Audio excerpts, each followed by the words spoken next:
TC, can you hear me? Yes, I can. All right. Sorry. Okay, so I think we have everything. TC, you had anything you wanted to show me? To show? Um, no, it's mostly going to be. Uh,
We're about news, commentary, conversations, truth, liberty, and God.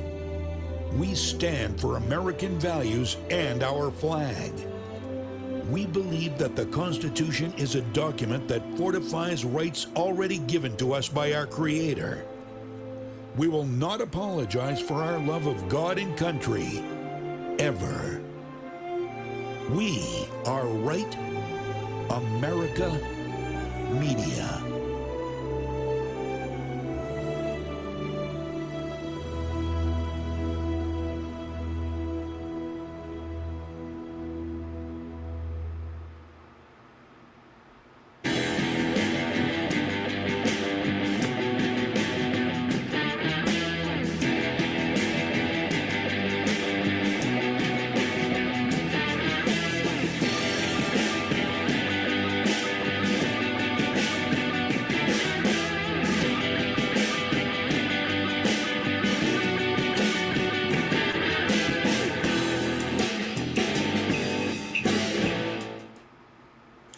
Ladies and gentlemen, welcome back to another live edition of Veteran Nation.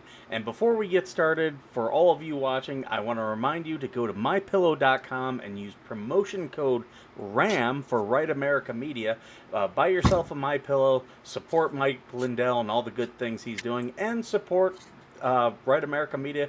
They're a great network, and they'll even put this show on. Uh-oh, TC. you stole my thunder. Hey, I don't want to do anything bad, so I'm trying to start off on the good foot with all of our sponsors.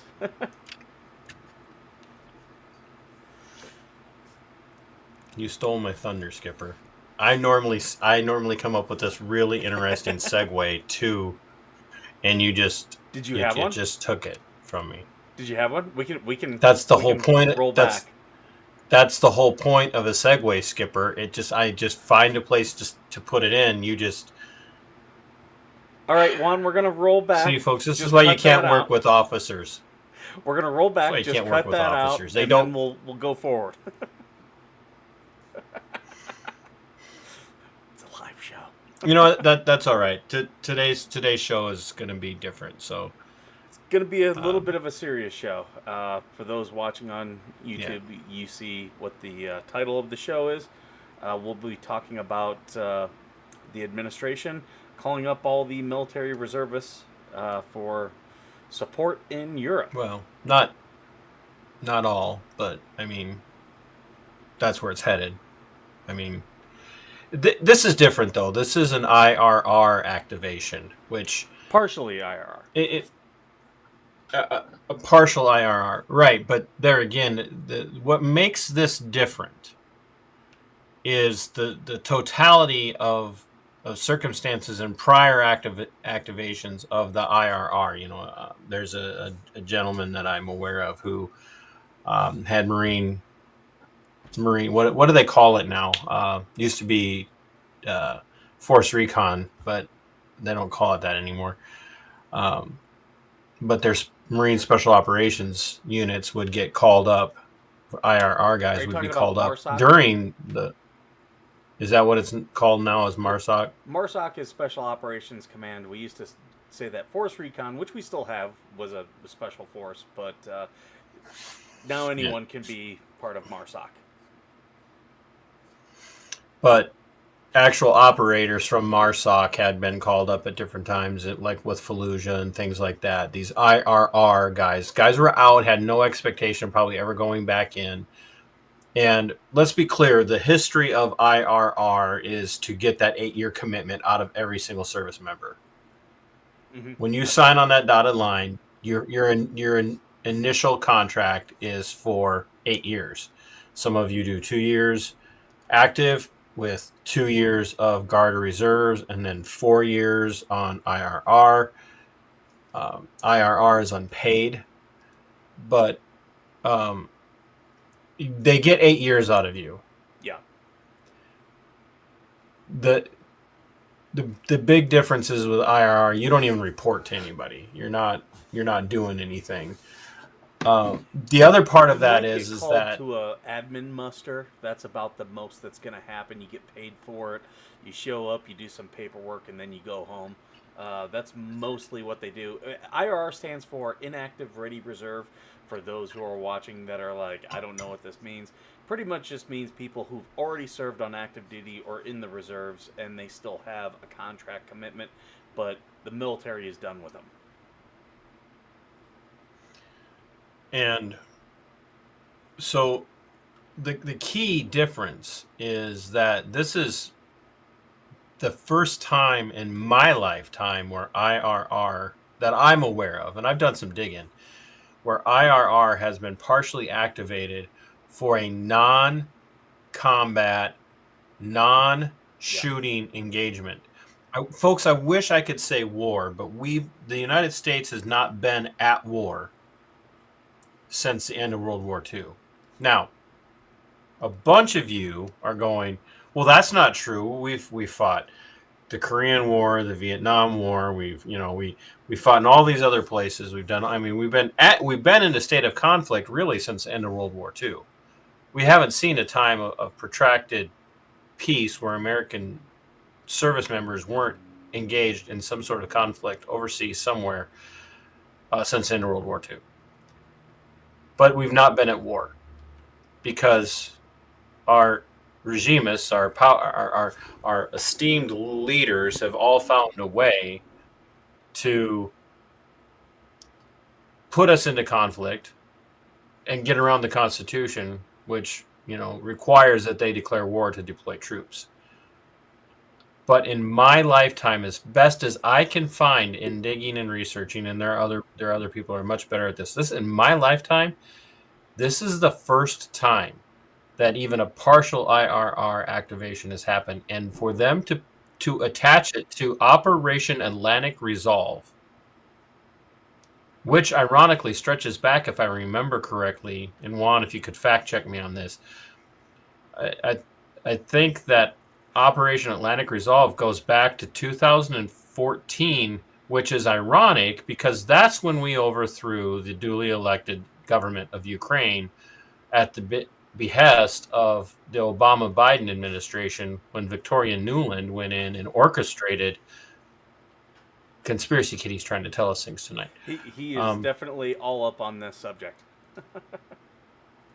and so it is incredibly ironic as we look at this that these reservists and IRR members are being called up to provide strength in numbers to the backbone of Operation Atlantic Resolve.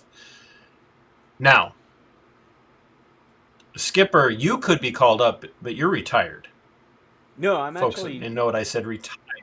I'm actually not retired. I am in the IRR, and yeah, I could get orders next week, and you're doing this show on your own. I know where you could go where they wouldn't find you. So, I am, though, I will say this, I am listed as non-deployable currently. Because as people know who've watched this show, I had several health issues a couple years ago that I had a couple health issues that took me out of finally Juan statuses. picks on Skipper instead of Juan finally picks on Skipper instead of firing me. Juan behind the scenes held up a piece of paper saying that would be one improvement to the show. So, addition by subtraction. I am the host now.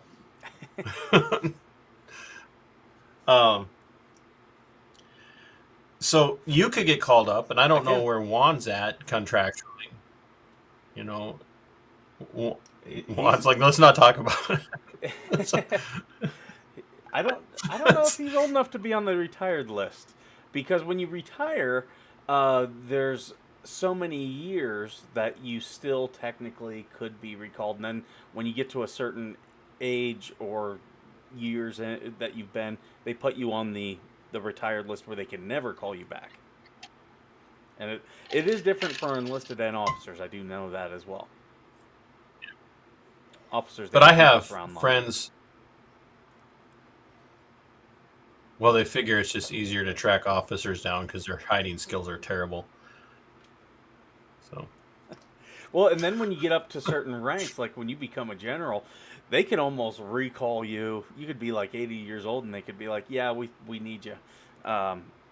It gets funny. The rules get funny when you get up to that. So people don't start sending me hate mail saying, "Well, you're wrong."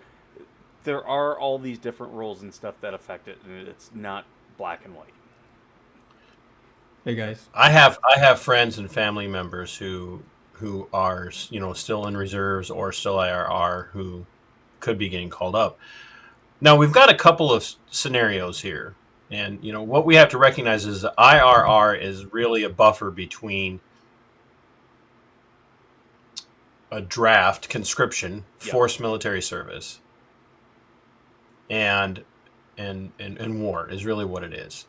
That's kind of the last stretch home before they start saying, oh, that's it, we're activating the draft. And the draft has never been done away with, folks. We're always in a draft state. That's what the selective service is for. But obviously we haven't had a draft since Vietnam. And when you look at our numbers right now, I have a friend that I've been talking about this with, and if you look at the numbers, I have to go back and scroll through and find out. They're kind of an expert on numbers.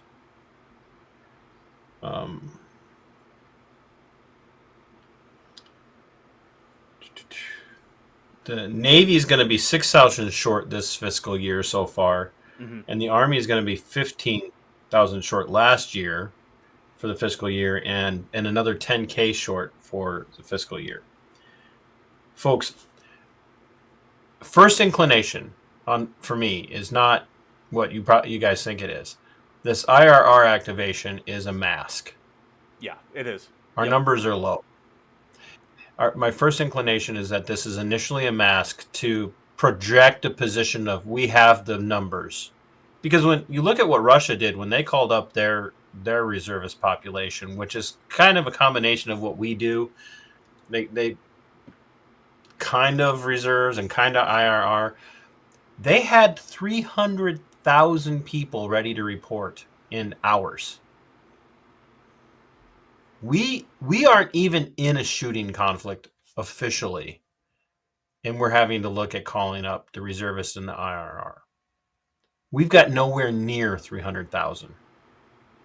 So this is a mask to project power. They call this the soft draft, and it absolutely, it's trying to normalize this because they have been missing recruiting goals. Absolutely, readiness has been affected. Regardless what they tell you, they've hurt readiness beyond belief. That's why, for those who follow me on YouTube, I put out a thing about General Berger being gone. Thank God he's gone. He has hurt the Marine Corps' readiness, but it's happened across all the services. So this is a soft draft. This is a way to get a way to fulfill those numbers of what they know they need before they get to the point where they need it. And so that's my initial inclination. But attaching it to Operation Atlantic Resolve is more ominous. Yeah. That's dedicating these reservists, both active reserve, not active reserves, but people in the regular reserves and the individual, or however you want to refer to it, IRR. That's attaching them to an operation that's taking place as part of a NATO function in Europe, where we know we are on the cusp of a life-altering, life-changing shooting conflict, where we're not just using Ukraine as a proxy military to fight against Russia. We're talking about an actual scenario where they're calling up troops for this operation and putting them in theater. These IRRs that they're going to call up, they're going to have to go back through training. Mm-hmm. This isn't just, just show up. There's going to be a whole training regimen, and rightly so. If you've seen anybody on IRR, so the last time this happened was in 2002, and I believe it went on through 2005, where they were calling back the IRR. There was another thing that they did, another policy called stop loss stop. And some of them hadn't been out that long. Some of them hadn't been out that long, though, either. It was all people who were, in the last 4 years, had gotten out. In fact, I had a staff sergeant check into me. He was in civilian attire, full beard, and was like, look, I need to know where I'm going. I was at Quantico, and I was like, well, what do you need? And he's like, I need a bathroom to shave, get into all my stuff, and then know where I'm checking in. And I pointed him to everything. And that was back in 2003. So, they're going to take people. They're going to take newly retired people. They're going to take people who've recently gotten out. Here's what I'll say. I dare you to call me up. Call me up. If you want the most belligerent captain who's going to just drive you crazy every day, call me up. Because I'm going to point out every single problem with every single thing you're doing. Yeah, and Juan's behind the camera going, yeah, bring it. Yep. Folks, I know normally we're ripping on each other a lot, but, okay, I'm mostly ripping on Skipper, but he takes it well. This is serious. And people have got to wake up to this, because, folks, if they don't get what they want with this call up, they're coming for your boys. They're coming for your boys. Yeah. Because this is indicative that, and Juan, if you want to, pipe in, Skipper, if you disagree, by the research that I've done into Ukraine, the research that I've done into Russia, the research that I've been doing ever since this announcement, and Skipper, you messaged me right away, like, "Yep, I'm tracking," and I knew you knew that I would be, and our friend, Micah. who was it that Micah, our friend Micah, who we sporadically hear from because he's busier in a one-legged man and ass kicking contest, but He's a newly retired. he Marine. He messaged. could be called back. He's going. This could be me. Yeah. And and then he also said something to the effect of kind of hinting at I may have called this a little bit. Folks, this is serious though, and this is indicative that they believe this is going to become hot for us. They really do. There is someone is advising either to force it into a shooting war, or that it will become a shooting war. That we have got to stop whistling past the graveyard on this one. We have got to stop thinking it's not going to happen in our lifetime. We're never going to go back to that level of combat again. I mean, the global war on terror was one thing, but folks, you listen to the rhetoric. Listen to the rhetoric. We've got disgraces like Lindsey Graham out there bragging about what we're doing. We've got candidates for president who put their names in the ring. Tim Scott. I think I said it right. Yeah, Tim Scott. In front of Tucker Carlson said, Pence might have even hinted at this as well. We're not sending enough. Mm-hmm. Yeah, it was Pence, former Vice President Pence, said, we haven't sent enough of what we promised fast enough, and that his concern isn't for the degradation of American cities and American living. It's for not doing more.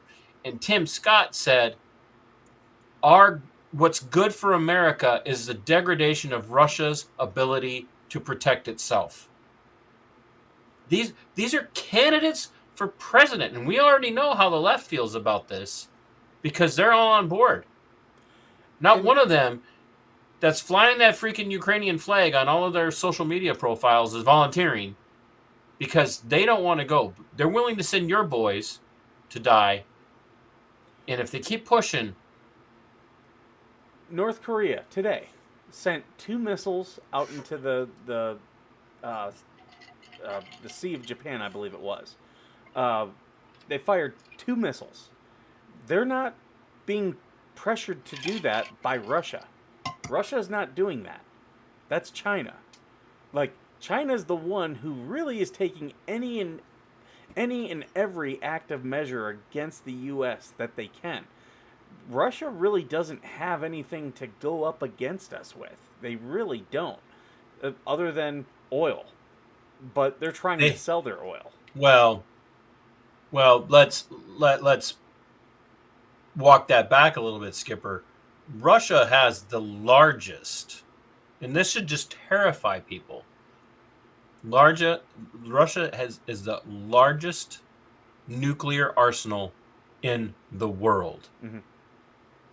The largest nuclear arsenal in the world. If this goes south for them, which is what Biden, the president of this nation, said he wants regime change in Russia. If they get their way, and Ukraine manages to pull this out and they take Crimea back, which they're not going to, it'd be a meat grind.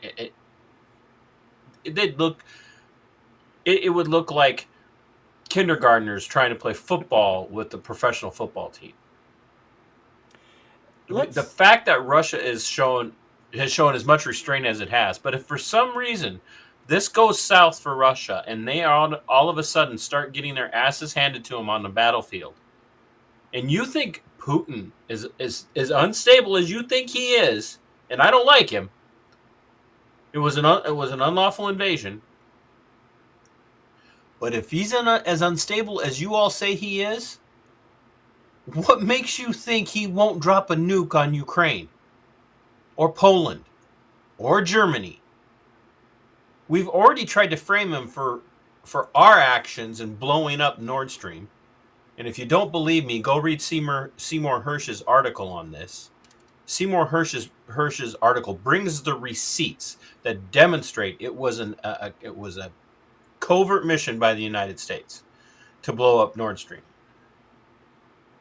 The restraint that Putin has showed so far, just in his combat maneuvers in Russia or in Ukraine, is not indicative of a man who's out of control. It is not indicative of a man who has megalomaniacal empire building traits.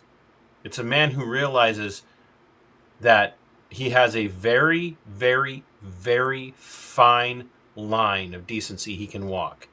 And yet we have people over here, propagandists, screaming about the genocide in Ukraine because they're trying to pull at our heartstrings and attacking Russia with language, making them war criminals, while our own president and other members of the regime on both the left-wing and right-wing war hawks are talking about sending in cluster bombs for Ukraine. And Juan, if we can find some footage of what cluster bombs look like on deployment, that would be awesome. And I just want to address two things. First off, I do want to address, we've got Katie in the comments who says, I don't believe their arsenal is functional. They suffered a couple decades where they could barely afford bread. I think what they have is a bluff. Maybe. I just don't want to find out. I don't want to find out if they're actually bluffing. And I will say this. Let's say what Biden wants were to happen. Let's say the Russian people were to rise up and Putin would be gone. Do you really think the next guy is going to be better? Because I can't tell you when there's been a pro-Western leader in Russia, when the last one is, if there's ever been one. I've been to Moscow myself. I can't think of one that has not been overtly hostile. I'm just going to call you. I'm going to just start calling you Lee Harvey from now on. It was just a visit. I just wanted to see the history and see Red Square and everything. It was cool. Yeah, and Katie says true. All you need is one. That's the thing. Yeah, when confronting a lot of these people, I just don't want to see. I don't want to see how serious they are. I would much rather us go in and diplomatically address a lot of these things. And that's what's not happening. That's one thing that really scares me about this, is you don't see any attempts to stop any of the fighting. Folks, if you haven't watched Tucker's interviews with these presidential candidates, you need to go find them wherever they're at. And I know that I think it was on the Blaze, which is not affiliated with Right American Media. They're not fortunate enough to be affiliated with us. But when you listen to the comments, all of the propagandists, left and right, are building up this front of this axis of evil. Does that sound familiar? World War II, folks? The axis of evil there?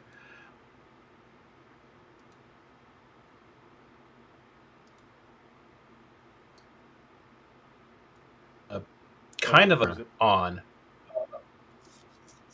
Huh? It looked like we froze up there for a second. But we had the axis of evil in Germany, Italy, and Japan, and then all the kind of the ancillary satellite type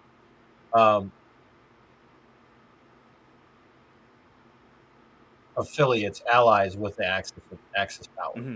And there were many. What do we see now? The axis of evil. I've heard these words coming out of these people's mouths. Russia, Iran, and China. They're forced. It's called within psychological terms, and we see this especially within the alphabet mafia type of force teaming. If you happen to be gay, you must have this perspective. Well, they're doing force teaming now in this by talking about Russia and China and Iran all being part of the axis of evil. Well, don't forget, folks, that axis of evil, where they're forcing Americans to view it through that lens, that Iran is evil, China is evil, and Russia is evil. There's also BRICS: Brazil, Russia, Iran, and China. Who else is in BRICS? There's Cuba. been others that have jumped onto that. Cuba. Folks, if Russia is evil and China is evil and Iran is evil and they're in BRICS, what does that say about everyone else affiliated with BRICS? They want you to start seeing all of these people as the enemy to justify everything they're about to do. Folks, they want a war. Mhm. And they'll be damned if they don't get it. We spent 2 whole generations trying to get out of the Cold War, to get out of that us versus them mindset. And we finally have done it, and they're trying to put us right back into it. And, you know, the use of cluster bombs. Cluster bombs are absolutely against the Geneva Convention. Like, just to give you an example, where I live, within several miles from me, is the only legal place they can drop cluster bombs anywhere in the U.S. And they can only do that for training. And I mean, that's... Oh, I was just going to ask, San Francisco? You'd wish. But no, pretty much what it is it's dropping mines. It's turning things into a minefield. Yeah. Juan has found video of cluster bombs being deployed, and I want people to see this. This is what they want to do. They want Russia to not be able to do things like this while we're getting ready to send the same equipment to Ukraine, because we're the good guys, and therefore if we do it, and I'll bring this up after, I'll say more after Juan runs this video.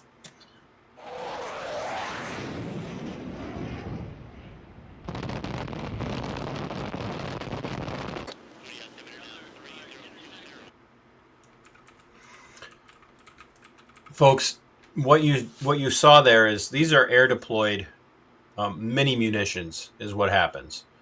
Juan, when do those run? Are those 500 pounders that they drop those in? They weigh about 1,000 pounds.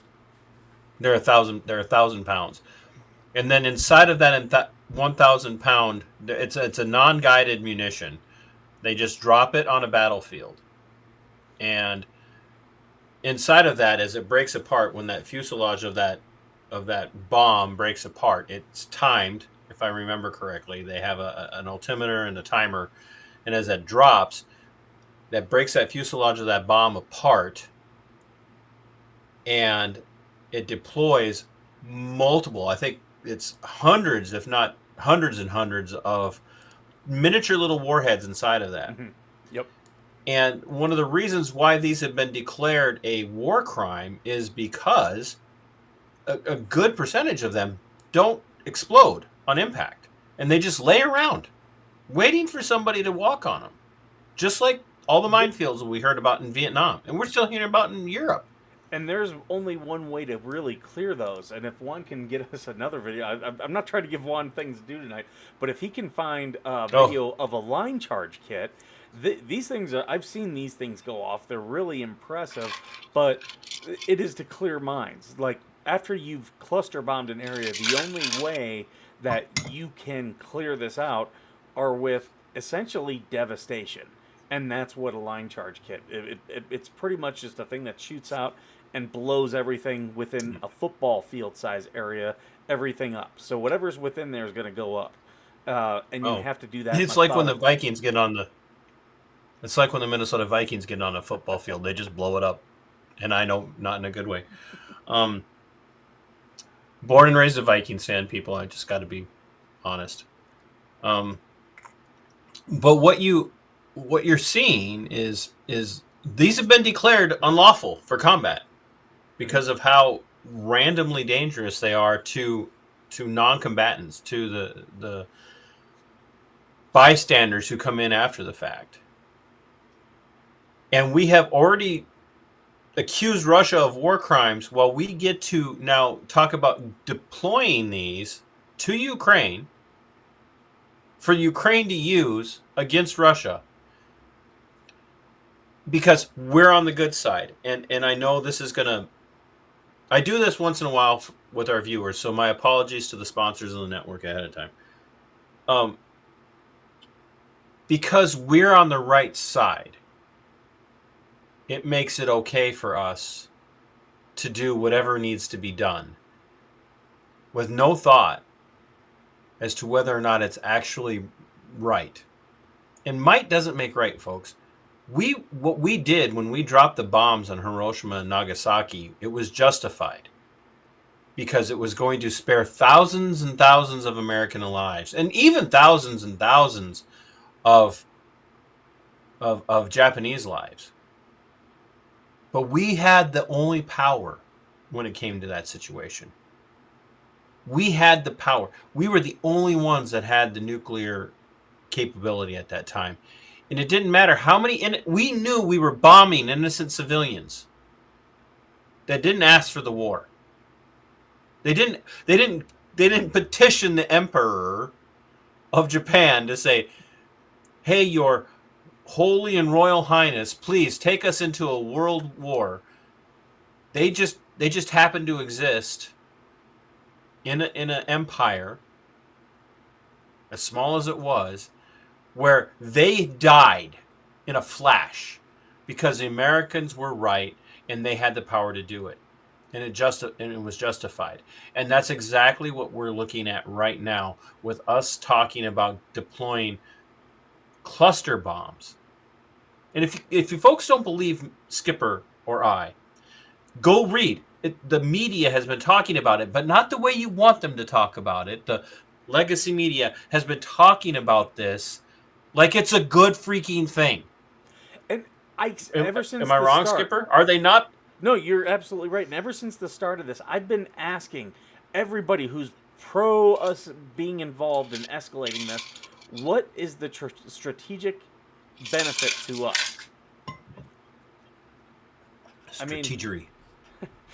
Because that's the thing. I don't see any. I really don't. And I've thought long and hard. I don't see what strategic advantage this is going to bring us.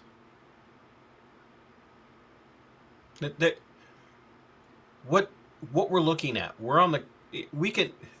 let's just take nuclear weapons off the table for now, because I do still have a little bit of faith in mutually assured destruction being a deterrent.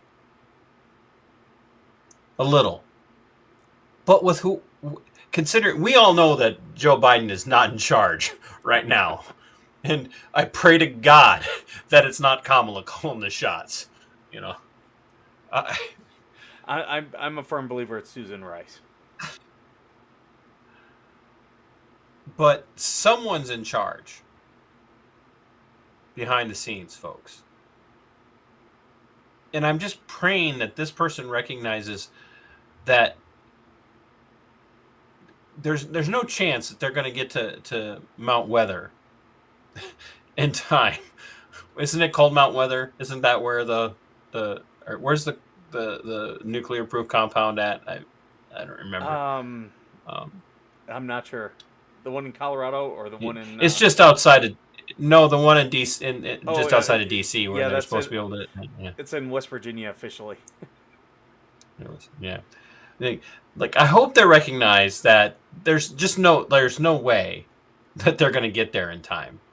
I'm hoping that's what they understand. But so let's just take nuclear conflict off the table.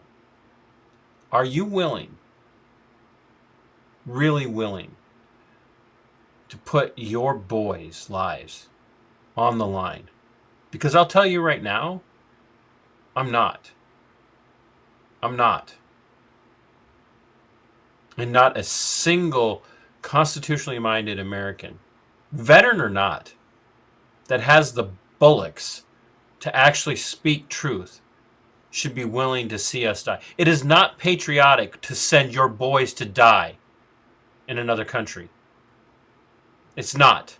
It's not patriotic. It's not brave. And people can call me a coward, Skipper. You saw my short last night promoting tonight's show. I'll be careful how I say this. The patriotic thing is to say, no, you're not sending my boy, and I'll stand in the way of you doing that. And I'll stand in the way of you sending anybody else's boy. Even if I don't like you, I don't want your boy to go die in this. And I will do whatever it takes to prevent you from doing that. That's patriotism. And the thing is, I'm not a non-interventionalist. You would probably define me as an interventionalist. I'm like, okay, well, if we're gonna do something, why are we doing it? What are we gonna gain out of it? What are we gonna lose by doing it? And I don't see this as have any benefits for us at all. I see it solely as negatives. Looks like Juan had some footage for us. Should we do a segue, or Juan, you just want to play it for us?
So that, folks, is a line charge kit. Yeah, and it's exactly what it looks like. It's just a really long rope with explosives in it. Yeah, and that will clear an area, but as you can see, there's not going to be much left in that area. Like, it's designed just to blow everything in that area up. And to also be clear, that's used almost exclusively by the aggressing force after they've used a weapon that creates the need for that weapon that they just deployed. If you're going to drop something like a cluster bomb, or you're going to throw out surface mines, and there are different types of mines. There's anti-tank mines, there's anti-personnel mines, there's combination mines. Some of them can be deployed by air. Some of them have to be like literally planted. If you're going to deploy something in a retreat position, you don't give a damn about clearing it. You just deploy it and leave. What the need for a weapon, and this is a weapon like this, the need for this is you've either watched your enemy deploy a weapon like a mine or a cluster bomb, or you've deployed them yourselves, and now you need to get through the mess you made. Mm-hmm. Yep. But if you deploy cluster bombs, if you deploy mines, and you're leaving, and you deployed those things as a cover for your retreat, you don't give a damn about clearing it up as you leave. That's the reality. And that's what we want to do.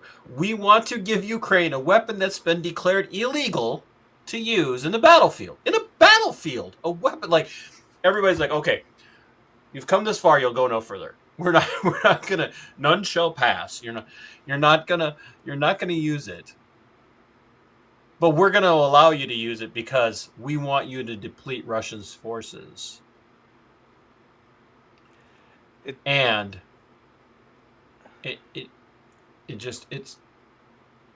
people are going to die, folks. And we're on the cusp of your boys dying. That's what's happening. This is just to normalize. And we do not want to get into a... It's 3,000 reservists, 450 IRR reservists today.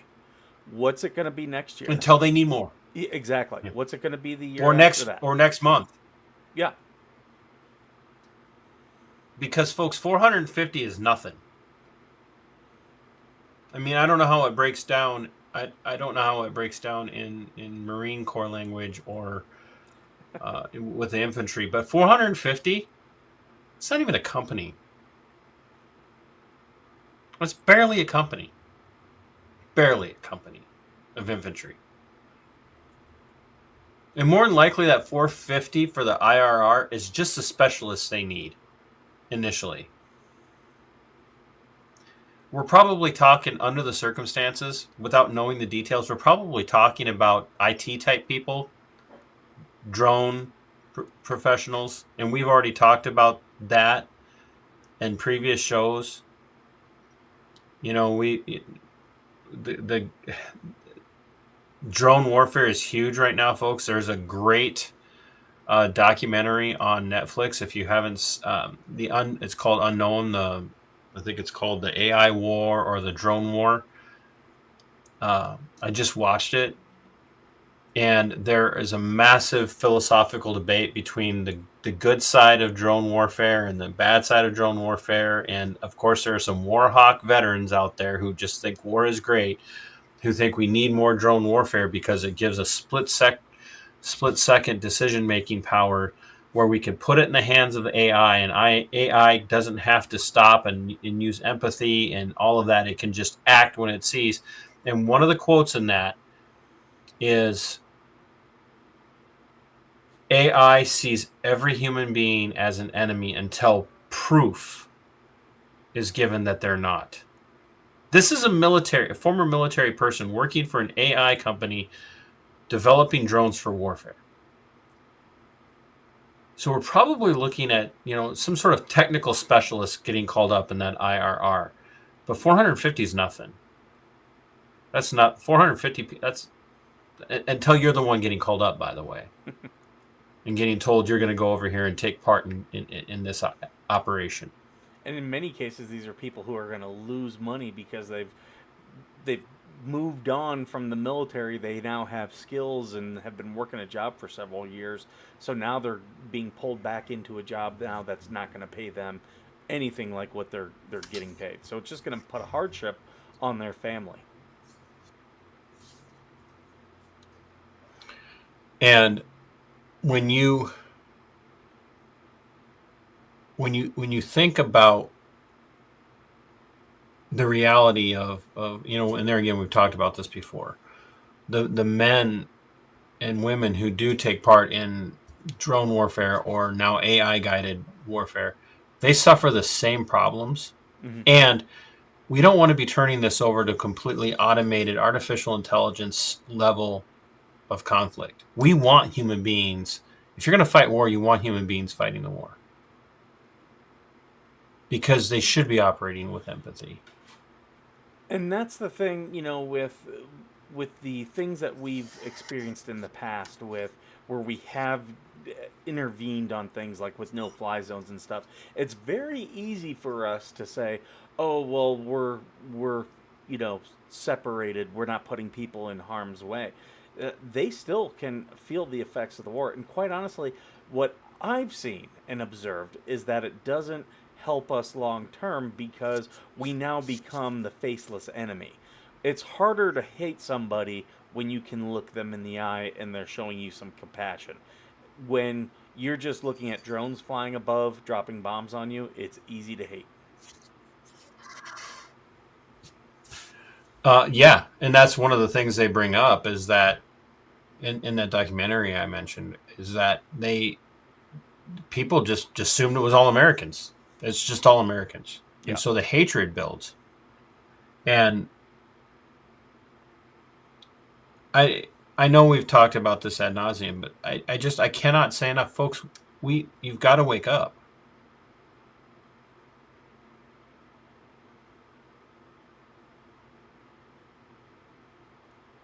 Window, and I think we froze. No, did we freeze a little bit, or was I it just got you. me? I Might have got you. just been me. Okay. We're in just this very, very narrow window right now where we can pull back from the brink of this, but they don't want to, and so many of you are afraid to speak out because you don't want your patriot credentials challenged. I was listening to, I think it was Clint Russell from Liberty Lockdown. He's saying a lot of the stuff that I've been saying, and he's a much bigger platform than I have with my own and what we have here. But he had said something. He's finally go ahead. Does it really bother you if a gender-neutral Starbucks employee says you're not patriotic enough to go to war in Ukraine? Doesn't bother me. Well, no, it doesn't. It doesn't bother me, but it does bother some people because to have their patriotic credentials challenged by anyone, it's why they throw out things like, "Oh, you're a Nazi," or "You're a white supremacist," or "You're a homophobe," or whatever. People, well, that's not me. That's not who I am, and they get really nervous about it. But when you look at the reality that you are now actually starting to see people who have been traditionally on the right, pro-war, pro-military, who stood behind the Patriot Act, who stood behind the Gulf War, all of them, who stood behind, the war in Afghanistan, and who stood behind our actions in Syria and in Libya and in,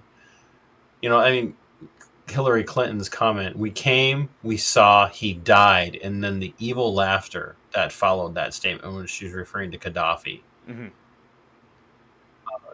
Over and over again, people have stood behind all of this because we had been told Gaddafi is this madman that we have to get rid of. Another situation that offered us no strategic advantage, that it just ended up with a bunch of negatives for us.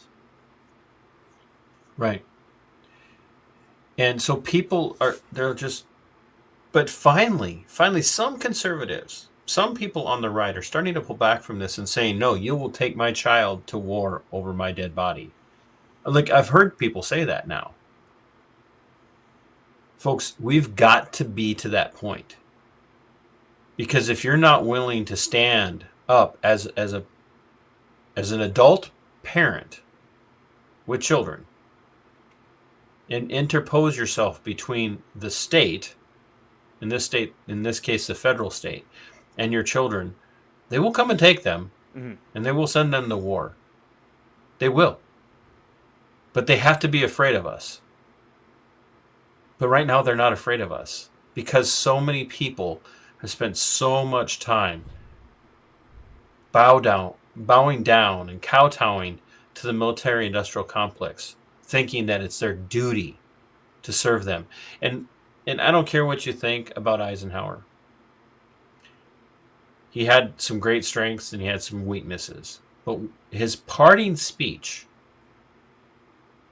as president was to warn the American populace about the growing military-industrial complex.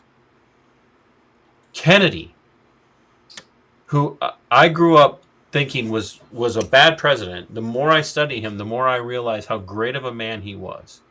For all of his failings, was taken out because he was going to fight against the military-industrial complex. He was going to fight against the CIA operations and the FBI operations in the country and outside of the country to overthrow anybody and everyone that we deemed an enemy. He wanted to normalize relations with a lot of countries. Nixon normalized relations with China because he realized making them a friend, not an ally per se, but a friend, someone that we could trade with. Look what they did to Nixon. He was an idiot, did some things he shouldn't have done. But look at what's happened since the assassination of Kennedy. And I guarantee you, if Eisenhower had stuck around, they would have killed him too for what he said. They assassinated Kennedy. JFK assassinated RFK. Character assassinated Nixon. There again, he had some problems. And ever since then, every single cotton-picking president in the interim has towed the line. Has advanced the cause of American imperialism and American warfare to the detriment of the American people. And a former vice president can sit on stage and say, that's not my concern, as billions and billions of our tax dollars go to fund the most corrupt modern regime in the history of Europe. Not America. We're the most corrupt regime in the history of the world. But the most corrupt regime in the history of Europe is the Zelensky administration in Ukraine. And you all just fall for the vomitus that comes out of the mouth of the talking heads in Washington, D.C. on both the Republicans and the Democrats in the mainstream and legacy media. You all fall for it when they say this is about defending and advancing democracy in the world, while the country that we're giving billions of American taxpayer dollars to KDS. seizes all the media, shuts down all the churches, and Yeah. passes laws, makes laws against opposing political parties for advancing democracy. And excuse the terminology, God damn it, we got to get on board with that. In our chat, we have KD who asks, Obama tried to normalize relations with Cuba and Iran, good or bad? Now, I'll say this, both. I think it's good to normalize relations. I think you also need to do it from a position of strength and not perceived weakness. And I don't think Obama was doing any of it from a position of strength.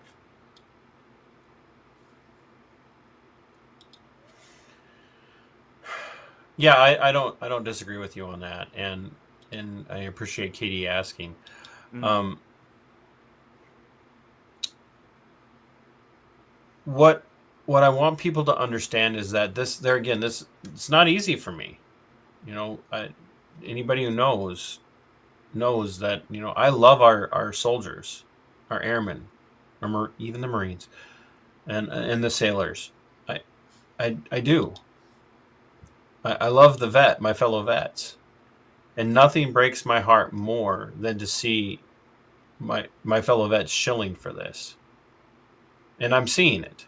I mean, Dan, Dan Eye Patch McCain Crenshaw,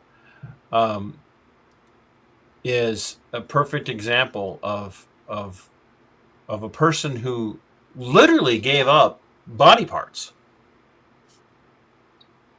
for the global war on terror.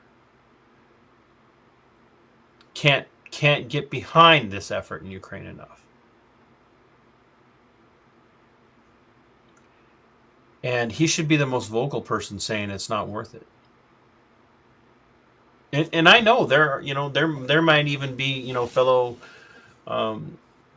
traditionalists and in the network who would disagree with me on this, but this is not the way to go. This is an evil maneuver. Very evil. We have no business doing any of this. None. And we should be standing up and saying, you're not taking my kids. You're not taking my children. You're not taking my boys. And make no mistake, folks, for all of the social consciousness that's out there now, ain't nobody going to stand up and go, from the left especially, is going to stand up and go, yeah, take the girls too. No, no they one's just going fought to do it in that. court. And all of a sudden, nobody's going to stand up and give a damn about how you identify. If your genetics say you're male, your ass is going into the military.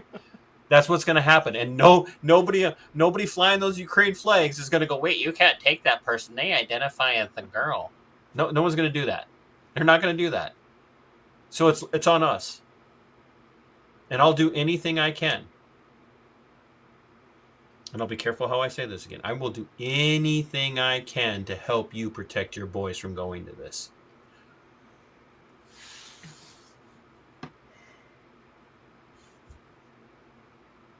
I think this just shows the importance of the bill that's going through states to mandate that the reserves cannot be used for any foreign conflict unless Congress has declared war.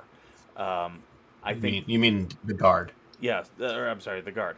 I think this just shows Yeah, that the Defend the Guard legislation. Yep. defend the Guard. Yes, I think it just shows that it's absolutely imperative that we contact our state governments and get them to pass that bill.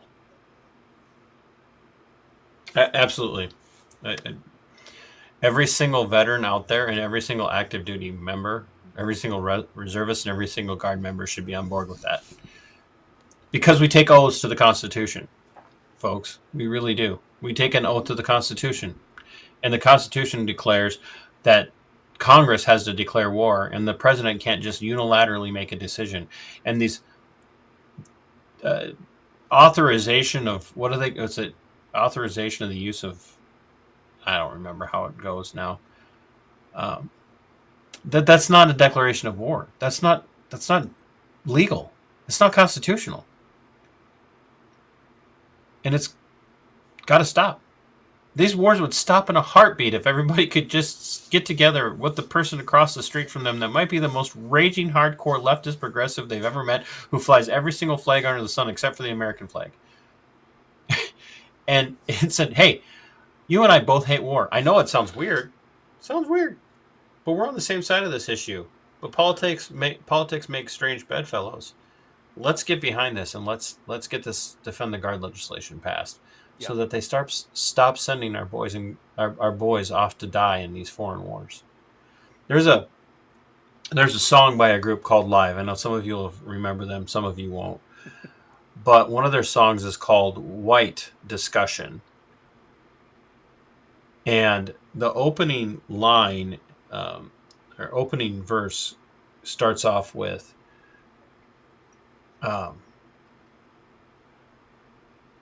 I talk of freedom and you talk of the flag. I talk of revolution and you would much rather brag. And the decibels of this disenchanting discourse continue to rue the day. And when you think about that, I talk of freedom and you talk of the flag. I talk of revolution and you would much rather brag. That's where we are, folks. I don't care how much you wave the flag. I don't care how much you talk about how patriotic you are. If you aren't willing to talk about freedom and then actually do something about defending our freedom,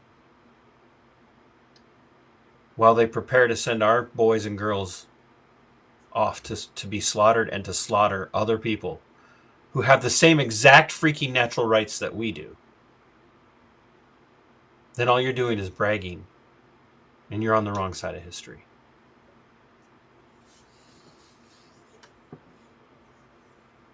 Nope, absolutely right. That's we do have to wrap it up though, because we're starting to get late, and Juan, he's got to get to bed. So, what are you plugging tonight, TC? Anything? Go find the Defend the Guard website and find out who your representatives are in your region for your state. That's it. Defend the Guard. Go find the Defend the Guard legislation and do something about it. Folks, it's time for you to get off of your philosophical butts and get involved. Because as much as you think things suck now, it could get a lot worse real fast. Oh, yeah. It's the reason why in the military we call it the suck.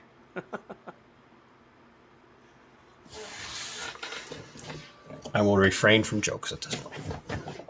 But I want to remind everyone that here at Veteran Nation, we are now a nonprofit, and you can go to veterannationfoundation.com take a look at our merchandise. You can buy some of our t-shirts, some of our hats, and all that money is going to go back to support us and support our charity, where we'll be able to help veterans who reach out. Yep, TC's rocking his shirt. And we've got new colors of that logo shirt. We've got teal and red. I added more colors because people were like, "Do we have anything more than black?" So there we go. And I got some. I've got some T-shirts on there for the ladies. So definitely check that out and support us. I will remind everyone that you can go to mypillow.com and use promotion code RAM for Right America Media, and you'll be supporting our show as well as the other shows here at Right America Media. And buy yourself some pillows or some of that Egyptian cotton sheets that he's got now. See, I'm showing some love to the sponsors. And thanks to our friends over at NRN, because Yeah. they help bring us together and help put the show together and continue to support us and back us, and Juan being the veteran owner and operator, producer, showrunner, coordinator, scheduler, and all of that for Right America Media. Folks, this is why outlets like this matter. This is why it happens right here.